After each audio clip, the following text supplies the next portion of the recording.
The salvage freighter Kestrel drifted slow through a thin part of space. Its hull was scarred and its engines tired. The crew hunted lost things, old cargo, broken drones, bits of ships that others left behind. They were not heroes. They were hungry people who fixed what the galaxy forgot. On a cold watch, the pilot saw a tiny blip on the outer scanners.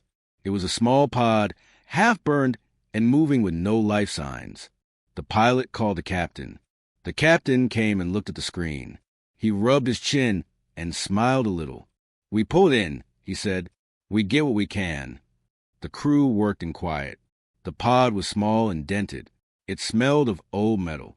There were symbols on its side. They did not match any known language. The medic opened the hatch slowly. Inside, under thin cloth, lay a small shape. It was not human. It had many eyes, soft skin that changed color like a slow sunrise, and hands with long, gentle fingers. The thing was awake. It looked at them with a face full of wonder and fear. When the crew played the pod's recording, the voice they heard was small and clear. It said one word again and again. "Mate," it said. "Mate, mate." The word did not mean the same thing in every language. On the Kestrel, the word was like a bell in a dark room. The crew muttered. Some thought it meant friend. Others thought it meant partner. The medic frowned. "Could be a trap," she said. "Could be a call for help. Could be a claim." The captain stepped forward and touched the small thing's hand with careful fingers. The creature did not pull away. It reached for his face in a shy, curious way. The captain felt something like a small pinch in his chest. He looked at his crew. "We take her in," he said. His voice was low. It was the voice of a man who knew when to be kind. They wrapped her in blankets and put her in the freighter's care room. The ship's old AI blinked and began to translate. The AI guessed words and erased them. It did not know how to read the small one's mind. The small one, the crew started calling her by that, closed her eyes and made a soft sound. It matched the hum of the engine. For a moment, their ship and the pod were the same rhythm. The pilot watched the small one sleep under the blanket. He thought about home and the soft lights of the port they would reach. He thought about the risks. "If we take her to port, the authorities will ask questions," he said. "If we leave her, she dies." The captain kept the ship on a steady course. He cleaned the pod's data and looked at the last image. It showed a star field, a line of ships far away, and one faded symbol. The captain did not know the symbol, but it made his skin cold. The pod's last seconds had no noise, only the small voice saying, "Mate." During the long jump, the small one woke. She opened all her eyes and looked around. The freighter smelled like oil and old food. She touched the pilot's hand again, slow and firm. Her fingers had tiny pads that glowed faintly. At once, the ship's lights dimmed and a soft tone moved through the hull. The crew felt it like a thrum in the bones. The medic checked her body. She found no poison, no disease. The small one's chest moved steady. Her skin changed color when she saw the captain. She made a sound that the ship did not have a name for. It was like a promise or a warning. The translator tried to match it with human words. It offered, "Mate, claim, seek." The pilot sat with the small one. He fed her some warm soup. She tasted slowly and made a small happy noise. The crew laughed, the kind of laugh that softens rooms and makes fear thin for a moment. They began to tell her stories in simple words. They showed her old jalopics of earthports and noisy markets and small children with paws of mud. She watched them like a child watching a bright flame. Outside, the scanner blinked. The captain saw a faint trace on the long range. A ship had left an old signal where the pod had been found. The trace was not recent, but it was clear someone had been there and had watched. Someone had left a mark that said, "This one belongs." The captain frowned. He walked to the small one's side and sat down. He told her, in plain voice, "You are safe with us. We will take you to port." She looked at him with many eyes, and then slowly reached up to touch his face again. The touch was gentle and electric. For a second, the captain saw a flash, not a memory he owned, but a picture of wide skies and a line of small hands reaching out together. He blinked and pulled his hand back like a man waking from a strange dream. The ship's systems made a low, warning chime. The pilot leaned over console. "Captain," he said, his voice small, "we are being pinged. Someone is checking our ID. Someone scanned the area after we lifted the pod." The captain's jaw went hard. He looked at the crew. They were simple people who had seen hard things. He looked at the small one in the blanket. She looked back with a simple, brave trust. The captain stood up and said, "We do not stop. We go to port. We do not tell them everything." He did not know then what the word mate truly held. He only knew this. A lost life had come to his ship, and he could not turn away. As the Kestrel pushed through the dark, the ship answered a faint, old frequency. Lights along the hull flickered, like a hell breath. For a moment, every screen on the bridge burned bright with a pattern. The pattern looked like a name and like a map and like a memory. Someone, far off and hidden, had been watching their wake. The captain's hand tightened on the rail. The small one pressed her face to the blanket and made a sound. It was not fear. It was a promise. The Kestrel slid between stars, and the freighter's crew felt the weight of a very old thing coming awake with them. The port smelled like oil and wet metal. Bright lights burned over the docks. People moved fast. Machines shouted in small voices. The Kestrel came into a long bay. Guards came close. Scientists waited with neat papers and polite faces.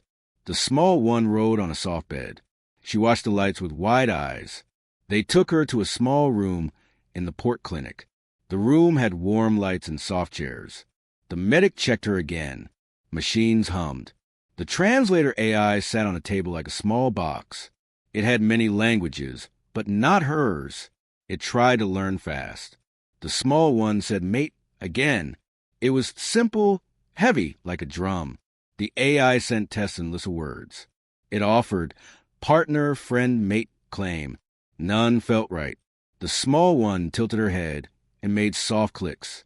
Each click changed the color of her skin. The AI showed pictures. It asked if mate meant family. It asked if mate meant child. The small one shook her head. Outside, the city had more eyes than a net. A scientist from the port, Dr. Hara, looked at the screen and frowned. "This is not a simple word," she said. "We must be careful. We must test." A man in a uniform tapped a tablet. "This one could be used," he said. His voice was careful, but his hands did not shake. The captain stood by the doorway. He kept quiet. The small one reached out and touched his boot. He knelt and smiled. He spoke to her in simple words. He told her about bread and rain. He told her about small jokes the crew liked. She listened and watched the shape of his mouth. When he laughed, her skin brightened like sunrise. A young man, the protagonist, was not a scientist. He worked on the Kestrel engines. He had rough hands and soft eyes. He wanted to help. He sat with the small one and showed her simple things. He held out a cup. He offered a song. He read a short story about a clever dog. The small one copied the song in a tiny voice. Her many eyes glinted. He taught her to point at things and say names. She learned fast. She liked small, kind acts. She liked the way his hands smelled like soap and grease. She liked the way the captain told a small lie to make her laugh. The crew taught her to hold spoons and to fold napkins. Each small thing made her light inside. The scientist wrote this in her notes. The man in uniform watched and scribbled his own list. But in the data stream from the pod, the scientist found a small image. It showed a circle of lights. In the center, two figures stood close. One figure held a small flag. The image had marks that looked like a ritual. Dr. Hara looked at the image with a thin face. She showed it to the captain. "This is a ritual," she said. "Mating could be a ceremony. It could be a claim. It could be dangerous." The port made rules. When a wildlife form comes to a port, law says the state can study it. The man in uniform wanted to register the small one. He wanted to make the claim official. He said the state would protect them all. The captain did not trust the state. He saw their eyes turn to value and power. He saw calm men who thought of trophies. The protagonist learned a small secret. When the small one slept, she hummed a tune. The tune was soft and old. One night, he sat near the door and listened. The tune matched a line in the pod data. It matched a song from a war an old war the galaxy had almost forgotten. The song was not a lullaby. It was a code. When the code plays, it can mark a place and call those who know it. The protagonist felt cold. He stood and walked the hall. He saw a guard with a radio. The guard listened and blinked. He tapped his tablet and sent a note. "Gil, look at this," he said. The captain came fast. The small one woke and walked to a window. She watched the parade of ships. Her many eyes had a strange light. She placed both hands on the glass. The sound that came from her throat was low and pure. It moved through the bay like wind through grass. People stopped and turned.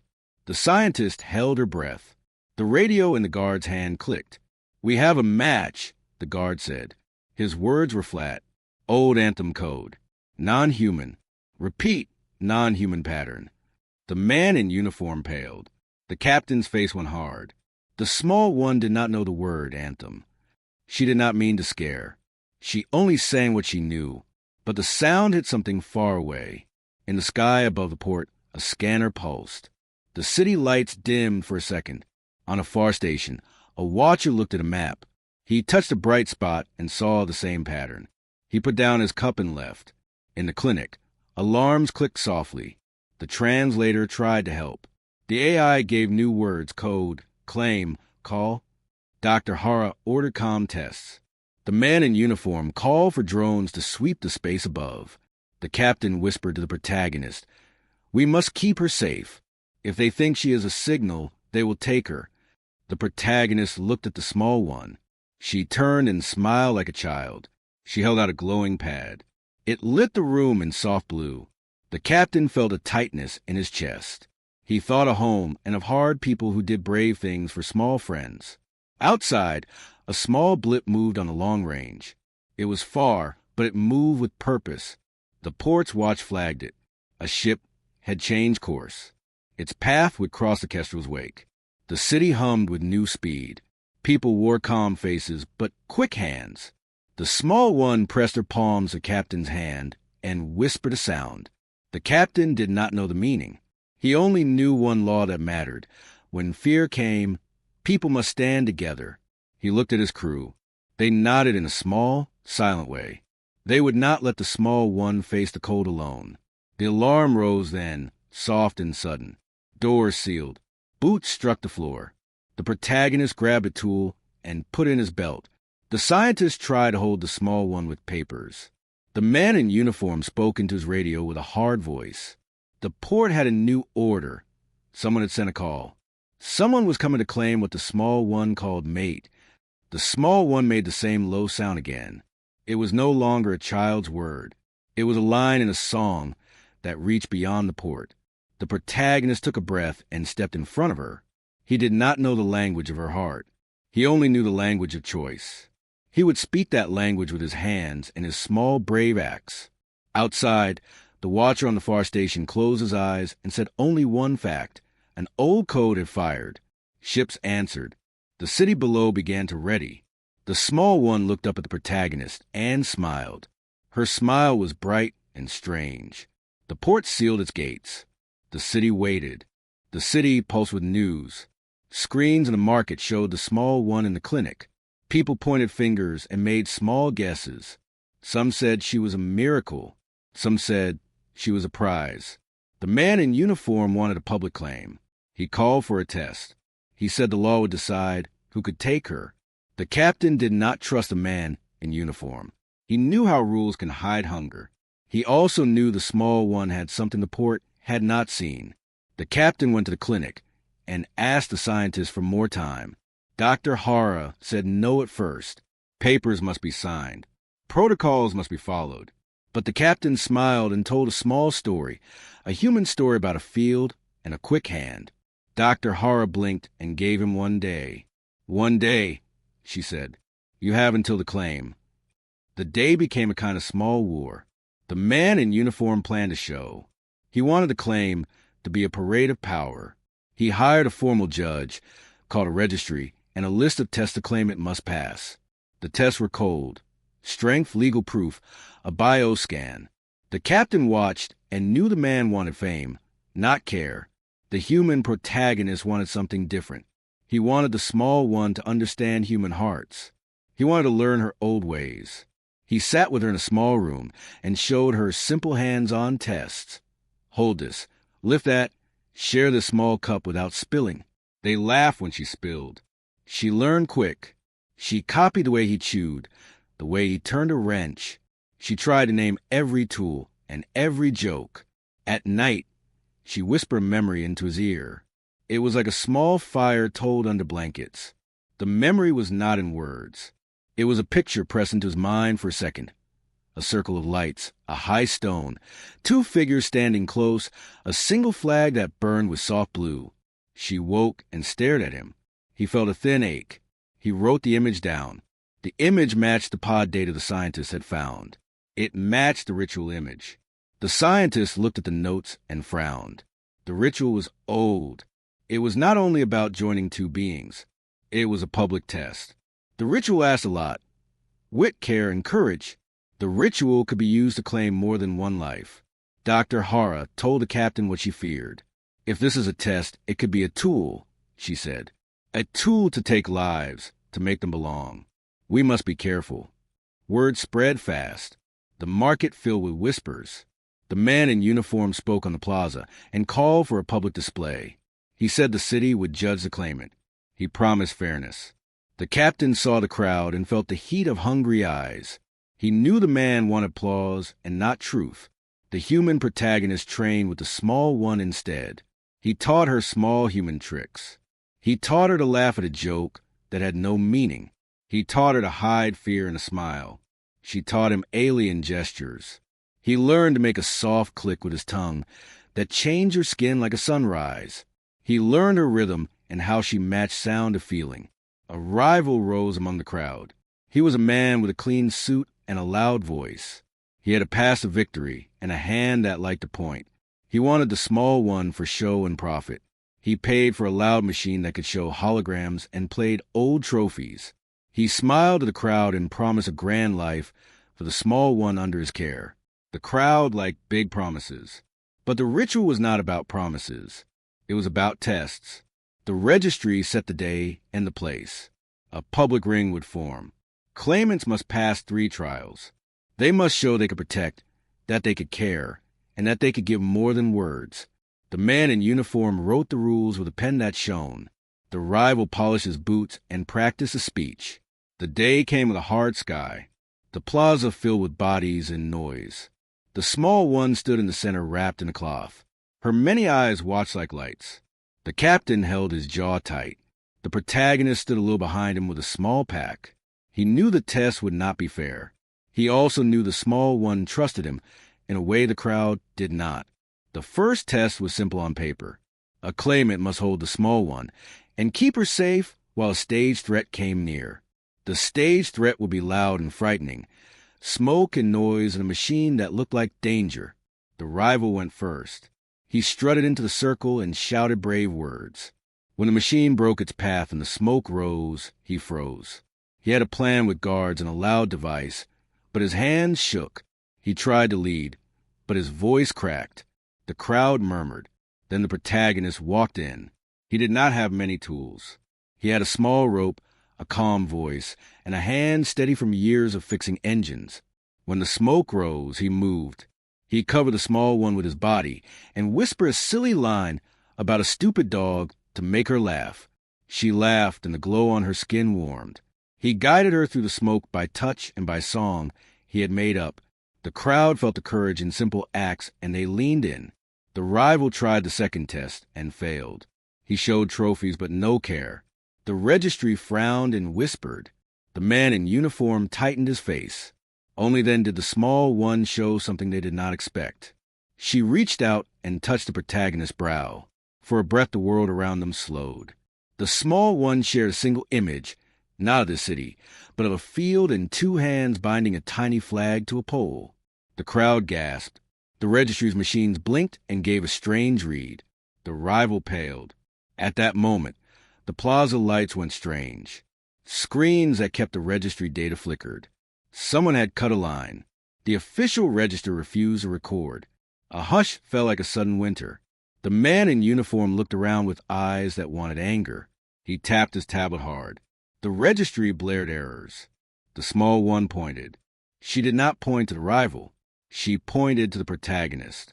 Her hand was small and sure. The captain felt cold. The crowd waited. The registry tried again and failed. No record could be made. For a second, the whole city felt old rules break. The man in uniform moved a step forward. A low sound rose from the small one's throat.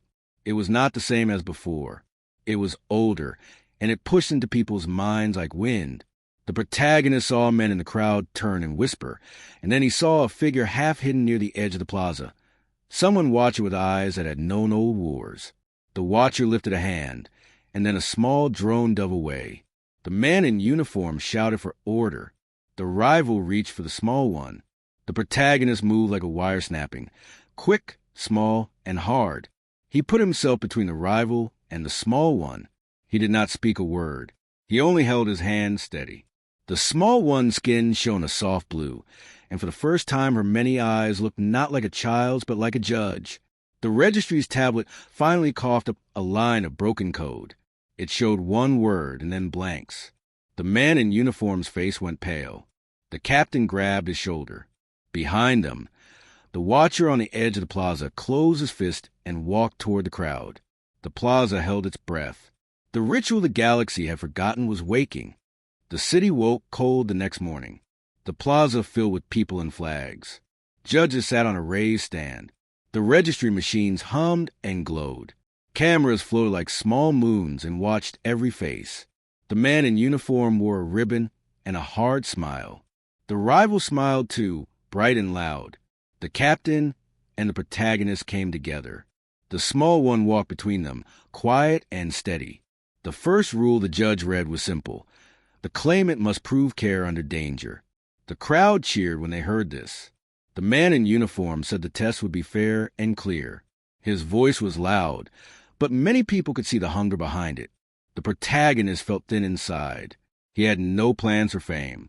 He had only a small bag and hands that knew oil and cold metal. The first test began with a staged hazard. Machines made smoke. Drones dropped soft light that looked like sparks. The rival walked in first, smiling for the cameras. He wore a bright coat and a loud voice. The small one looked up at him and did not move. When the smoke rose, the rival froze for a beat too long. His bright coat caught the light. He followed the plan he had rehearsed. Guards came and pushed forward. The crowd gasped when the rival's face went pale. His guards moved like actors. The registry nodded, but the captain saw fear. Then the protagonist stepped into the ring. He had no guards. He had only a rope and a small knife and a voice that did not tremble.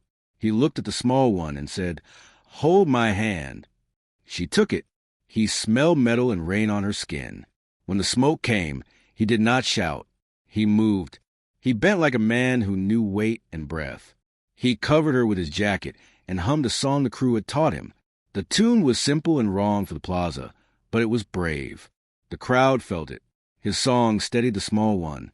He led her by touch when the lights made edges sharp. He felt heat and heard a sharp pop when one drone failed and fell. He caught the small one and moved faster than any spine of steel would expect. He put himself between her and the wreck, and he felt the crowd press like wind. The judges watched his hands. The rival tried the next test and failed because his plans needed others to act. The protagonist passed because he moved alone, because he used common sense and care. People in the crowd began to clap. They liked truth. The second test was a trial of skill. The claimant must show they could give without taking. They must build something small and useful for the small one. The rival built a loud machine that looked like a throne. It made noise and showed lights. He bowed to the cameras. The protagonist took a pile of scrap and simple tools. He thought of the small one's small eyes and many fingers. He made a gentle cradle that fit her size. It had soft pads and a place for her glowing hands. He made it with his own hands, slow and honest. When the small one sat in the cradle, she smiled. The rival's device hissed and blinked. It had more show and less care. The judges wrote notes. The crowd cheered for the small cradle. A child in the plaza shouted, "Good." The protagonist's chest felt heavy and warm. Between tests, tension rose. The registry machines tried again to make an official record. They failed. Lines of code ran and broke. The man in uniform looked red. He said the registry needed a manual override. He walked to the judges and whispered. The judges blinked and used their keys. The registry took paper and tried again. Then danger came. The watcher from the far station had not left. He stood near the plaza edge with a face like old stone. He watched the small one as if he read the weather in her skin. Suddenly, a ship cut low across the sky. It was not in the port's list. It moved like a shadow and dropped a small thing that fell fast and black. The plaza shouted and the judges stood. The man in uniform reached for his radio. The black thing hit the ground with a crash and sent sparks. It was not a weapon, but it was close. A burst of hot air rolled over the plaza. People fell back and coughed. The small one did not panic. She stood and sang a low sound. Her voice matched the pattern, the same old code the pod had carried. The watcher's eyes went wide. He moved like he had a bone to bury. Soldiers ran toward the falling craft. The man in uniform ordered a lockdown. The registry sealed the files. The captain grabbed the protagonist's shoulder. "We must move her," he said. "They will use this to take her." The judge stood and raised a hand. "Stop," he said. The judge's voice was thin, but it held. He looked at the small one and then at the crowd. "The final test will be a direct test," he said. "Claimants must show choice. The small one must choose her guardian." The plaza went very quiet. The small one looked at the protagonist. She looked at the rival. She looked at the man in uniform, and then back at the protagonist. Her many eyes softened. She stepped forward and made a sound that was like a circle closing. The watchers around the plaza felt their hearts beat strange. In the next moment, hands moved from the crowd. A group in dark coats pushed forward. They were not the man in uniform's guards. They wore no colors. They had quick eyes and quiet steps. The watcher from the edge of the plaza stepped forward to meet them. His hand did not shake. He said only one short thing, and his breath smelled like old battles. The dark coats were not here to steal the small one. They were here to test her true claim. They had an old law from far fields. They wanted to see if the small one would name a mate in truth or in fear. The man in uniform frowned. The rival frowned. The protagonist tightened his grip on his small pack and thought of the small cradle he had made. The small one looked at the protagonist and then reached out. She placed both hands on his face. For a sun-thin second, the world narrowed. He saw her memory again, the flag in the field and two hands binding it. He felt a warmth like bread. He felt a courage that was not his, and yet it became his. He heard a voice in his head say simply, "Choose." He did not say a long speech. He did not shout to the crowd. He took the small one's hand and said, "Then come with us." His voice was quiet. It carried like a small boat in a river. The small one smiled and stepped close. At that instant, the plaza lights broke. A thin ship hovered at the bay edge, and a small team leapt out with ropes. The watch on the far station bellowed a code into the sky. The man in uniform moved to stop them. The rival lunged for the registry tablet. The dark coats fell back. The judge raised his hands and made a sound like a bell. The captain grabbed the protagonist and the small one. He ran. People shouted, and the plaza turned into chaos. The protagonist felt the beat of the small one's chest under his hand. He felt brave in a way he had never felt. Small, broken, and sure. He jumped onto a waiting cart. The captain pushed. The crowd parted like water before a small stone. Behind them, alarm screamed. Above, the ship that had watched slid away into the city smoke. The watchers had moved. Someone else had answered the small one's call. The man in uniform stood in the empty ring and barked orders that the registry could not make true. The protagonist held the small one close as the cart moved fast. The city blurred. The watcher's eyes met his for a breath, and then looked away. The ritual had not ended. The final test waited. Whoever could move fastest and think like a human would win, not by law, but by will. As they disappeared into narrow streets, the protagonist whispered to the small one, "We will find a way." She closed her many eyes and made a soft sound that meant yes. Behind them, the plaza still held the echo of a choice. The city smelled like rain and oil and brave, small acts. The test was not finished. The real danger was just waking. The port smelled of rain and metal. Sirens still sang in the wires.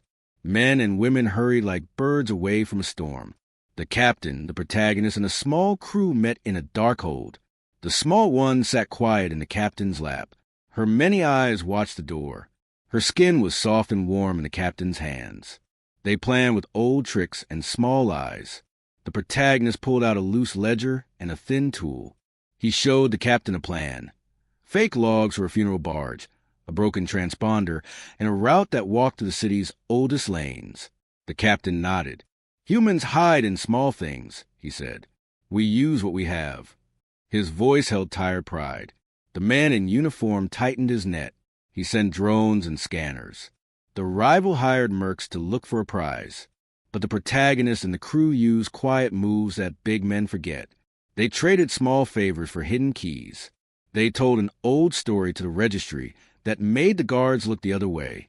A girl with a market stall covered their cart with cloth and offered a song. A child blocked the camera with a drawn picture. Small, brave acts stacked like dry wood. The small one learned fast. She watched the protagonist tie knots, whisper codes, and pick a lock with his knife. She hummed the tune of the old code, but she hummed it low and sweet, so Les would hear. She put a tiny hand on the protagonist's cheek and smiled. That small smile made the whole crew move brave. They left in the night under the cover of rain. The funeral barge rolled slow and plain. The captain sat with a soft face and a tablet that showed false names. The rival watched from a distance with eyes that wanted applause. The man in uniform chased, but every turn he made matched a false lead. The Kestrel waited in a fog berth with open engines and a patient pilot. Near the harbor a trap waited. A shadow ship cut the sky and dropped a net of silent lights. The crew knew it could be a trap for prizes. The protagonist felt his breath go thin.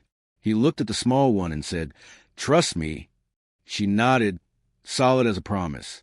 When the shadow ship moved in, the captain used a trick of old sailors. He banged a plate loud and simple. The noise was wrong for prize. It was odd and small, and it made the trackers think the cargo was broken, not valuable. The shadow ship backed off for a beat. The man in uniform cursed. He sent a quick team to scan the barge. The protagonist slid out, small and quick, and opened a hidden valve. Steam and fog rose and hid the barge like a cloak. They moved fast. The Kestrel lifted with a soft cough, and the city below looked like a place that forgot them. The rival swore and sent drones. The pilot pushed the ship to a safe speed. The small one pressed her face to the glass and watched the lights run like spilled coins. She hummed a simple tune the protagonist had taught her. His hands trembled with joy. Far away, a watcher with cold eyes watched the freighter leave. He had a line to the small one's people, a law that spoke of taking and of duty. He raised a hand and spoke into the dark. For a second, the protagonist thought the watcher would order them back. The small one's skin went pale like a star in cloud. But then the watcher did a thing that no one in the plaza had guessed. He stepped down from his station and walked to a small console. He typed one short line and then stopped. He watched the freighter's wake like a man who reads an old map. He closed his fist and lowered his head. He did not send ships after them. He let the freighter go. On the Kestrel, the crew laughed softly and the pilot rubbed his eyes. They had won with quiet, simple acts. They had not used loud machines or big papers. They used small truths and hands that knew work. The protagonist sat with a small one and felt light run through him like new oil. Days later, the Kestrel slipped to a place on a small moon. It was a quiet place with tall grass and a single warm house. The small one learned to plant seeds. She learned the taste of bread. She learned jokes that broke shadows in her eyes. She learned to name the protagonist with a bright word that sounded like home. People came with questions. Scientists sent polite letters. The man in uniform made a thin complaint. The rival grumbled on market stands. But the captain had friends in many ports. He had made small promises and kept them. The kestrel had papers that made little lies sound true. The crew worked, and the small one grew in small ways every day. One morning, a child found a little toy in the grass. It had soft pads like the small one's fingers. The child laughed and ran. The small one watched and then picked up a stick and taught the child a small game. The child's laugh spread, and the moon's fields held it like a net. Years passed. The small one did more than learn. She taught the village a tune that made the night glow. She turned coins into bread with wise trades. She told stories in the market where the rival used to speak loud. People who once called her prize now called her neighbor. The man in uniform faded in memory like a wrong poster. The watcher's choice stayed secret. The protagonist and the small one walked under a new sky, and sometimes the protagonist would stop and look at the small one's hands. He would smile and whisper, "You chose us." She would touch his cheek with a small, warm hand and answer in her own tongue a word that meant more than name. They did not know what the future held. Stars were wide and old things woke slow. But they knew one bright fact. The small one had found a place where laugh lines were safe, where hands fixed engines and baked bread, where small, brave acts could change laws. Humanity had not shown its best by machines or by paper. It had shown it by teaching, by risking, by taking what was lost. The small one stood at the door of the small house one evening and watched the stars. She whispered a tune that was not only for her home, but for those who might look for it. The protagonist stood beside her and put his arm around her. He did not speak much. He did not need to. The stars moved on. The freighter's engines hummed in the distance. Life went on, small and loud and proud, the way humans lived. And somewhere, far away, someone heard the tune and did not move to take it. They listened and then turned back to their own watch. The world had changed by one small bond.